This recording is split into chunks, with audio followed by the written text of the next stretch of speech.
संभल जिलाधिकारी राजेंद्र पेंचिया ने कहा, संभल जिले में कुल 4 पूर्ण विधानसभा क्षेत्र और एक आंशिक विधानसभा क्षेत्र बेलारी है, जिसमें 62 मतदान केंद्र शामिल हैं। हमने 3 दिन पहले 100% डिजिटाइजेशन की प्रक्रिया पूरी कर ली है और वर्तमान में मैपिंग का कार्य चल रहा है। हमारे क्षेत्र में एएसडी मतदाता लगभग 20% है। तारीख 15 दिन बढ़ाए जाने के साथ उनकी पुनः सत्यापन प्रक्रिया भी की जा रही है, ताकि किसी भी व्यक्ति को जिसे गलती से हटाया गया हो वापस जोड़ा जा सके। इस पर लगातार समीक्षा की जा रही है और सत्यापन किया जा रहा है। हमें जानकारी भी मिली है और उस पर कार्यवाही भी की जा रही है। वो हमारी लगभग 16.5% है, जिसे हम सिंगल डिजिट तक लेके आ जाएंगे, ताकि क्योंकि जिसका वोट बनता है उसका किसी न किसी परिवार से कोई संबंध होता है, तो प्रोजेनी के अंदर हम उनका नाम जोड़ रहे हैं और उनको कनेक्ट कर रहे हैं, ताकि कम से कम लोगों के पास आपत्ति जाए और वो सरलता से अपना जो मतदाता जो एसआईआर चल रहा है उस प्रक्रिया में सक्रिय रूप से भाग ले सकें। हमारे यहाँ जो एएसडी वोटर्स हैं वो भी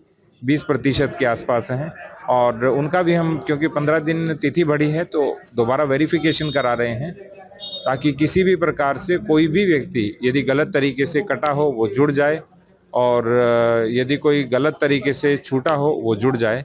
हालांकि हमने 100% काम कंप्लीट किया है, लेकिन पुनः एक बार हमने पूरी जिला स्तरीय अधिकारियों की टीम, एईआरओ की टीम, ईआरओ की टीम, डिप्टी डीओ और मेरे द्वारा लगातार इसकी समीक्षा भी की जा रही है, सत्यापन भी किया जा रहा है और मौके पर भी हम जा रहे हैं। कुछ ऐसे लोग भी सामने आए हैं कि जो बाहर के रहने वाले हैं। सूचना हमें मिली है, शिकायत भी हुई है और अलग अलग स्तर के ऊपर उनका सत्यापन भी हो रहा है, जांच रिपोर्ट भी ली जा रही है और जैसे ही इस तरह का कोई प्रकरण आता है तो उस पर हम कार्रवाई करेंगे। सर, इसकी मैपिंग की प्रक्रिया क्या रहती है? मैपिंग बहुत सिंपल है कि यदि आप 40 वर्ष से कम आयु के हैं तो स्वभावतः 2003 की मतदाता सूची में आपका नाम नहीं होगा, तो आपके माता पिता या दादा दादी या परिवार के अन्य सदस्य का नाम उस सूची में होगा। तो जब आपका नाम 2003 के बाद वाली सूची में है, उसको हम पुरानी 2003 की सूची से प्रोजेनी कर देते हैं, जिसको हम कहते हैं कि संबंध उसके साथ बना देते हैं, ताकि एक परिवार के सारे वोटर्स एक साथ हों और आपको सत्यापन के लिए कोई डॉक्यूमेंट नहीं देना पड़े, क्योंकि आप उस परिवार से संबंधित हैं।